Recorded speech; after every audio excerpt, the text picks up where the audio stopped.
এসেছে সত্য, ওয়াজাহাকাল বাতিল চলে গেছে মিথ্যে। ইন্নাল বাতিল নিশ্চয় মিথ্যে, কানা যাহুকা চিরদিন মিথ্যে।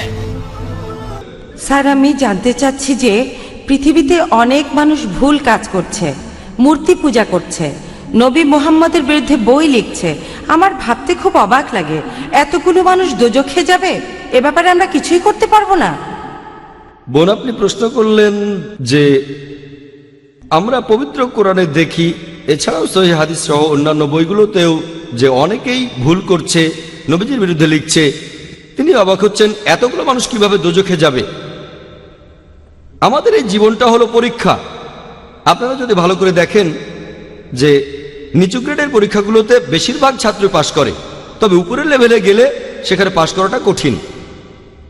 এছাড়াও আপনারা দেখবেন যে একটা হাদিস বলছে যে নবীজি সাল্লাল্লাহু আলাইহি সাল্লাম বলেছেন দোজখে পুরুষের চেয়ে নারী বেশি থাকবে।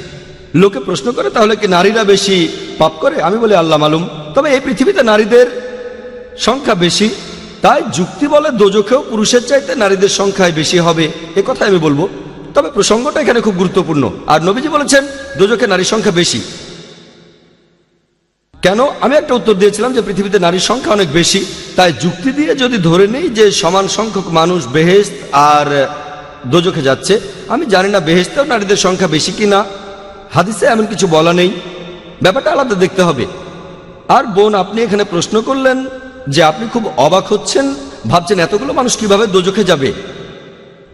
এখন কথা হচ্ছে যারা এটা বুঝতে পারছেন, তার মানে যারা চলে এসেছেন সরল পথে। তবে অনেক মানুষ এটা বোঝার পরেও যেভাবে চিন্তা করে যে ও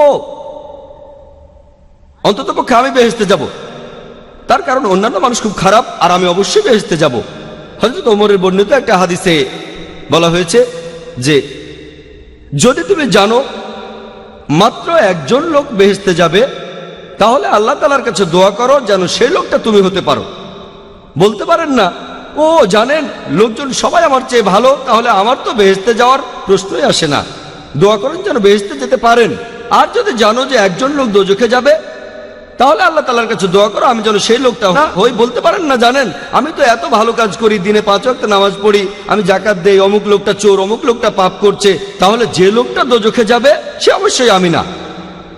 যদি আপনি জানেন যে একজন লোক যাবে দোজখে, তাহলে আল্লাহ তাআলার কাছে আপনি দোয়া করেন যেন আপনি সেই লোকটা না হন। তাহলে এই হাদিসের উপর ভিত্তি করে দেখছি যে আমাদের উচিত আল্লাহ তাআলার গাইডলাইন মেনে চলা। এখানে কোরআনে আল্লাহ তাআলা বলেছেন বেশিরভাগ মানুষ এখনো জানে না, তার মানে বেশিরভাগ মানুষই নির্দেশগুলো মেনে চলছে না। আল্লাহ সুবহানাহু ওয়া তাআলার গাইডলাইনগুলো আমাদের হাতের নাগালে আছে, কিন্তু বেশিরভাগ মানুষই আল্লাহ সুবহানাহু ওয়া তাআলার গাইডলাইনগুলো মেনে চলছে না।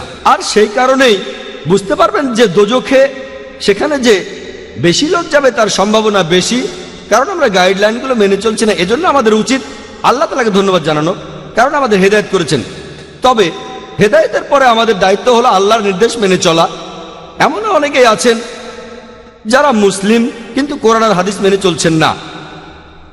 তাহলে যারা বুঝতে পেরেছে আল্লাহ তাআলার নির্দেশগুলো বুঝতে পেরেছে, তারপরে সেগুলো মানে না, আমরা আল্লাহর কাছে দোয়া করব আমরা যেন সেরকম না হই।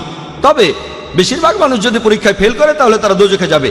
উদাহরণস্বরূপ কোনো কঠিন পরীক্ষায় বসেছেন, যেমন মেডিকেলে ভর্তির জন্য পরীক্ষা, যারা মেডিকেল কলেজে ভর্তি হওয়ার জন্য ইচ্ছুক তারা কলেজ পাস করার পরে বেশিরভাগই হতে চায়, অর্ধেকের বেশি ছাত্র মেডিকেলে পড়তে চায়, কিন্তু কতজন চান্স পায়? সংখ্যায় খুবই কম তারা। আমি জানি না 5%, 2% নাকি 1%, তবে সংখ্যায় খুবই কম, খুব কম ছাত্রই সেখানে ভর্তি হতে পারে। এখানে আপনি বলতে পারবেন না আমি বুঝতে পারছি না এত ছাত্র কিভাবে মেডিকেলে ভর্তি হতে পারবে না।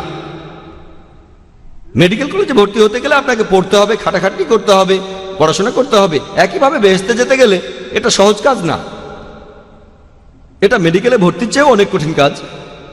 তাই এটা আসলে পরকালের জন্য পরীক্ষা। যারা আল্লাহর নির্দেশগুলো মেনে চলবেন তারা ইনশাআল্লাহ বেহেশতে যেতে পারবেন। আশা করি বোন উত্তরটা পেয়েছেন।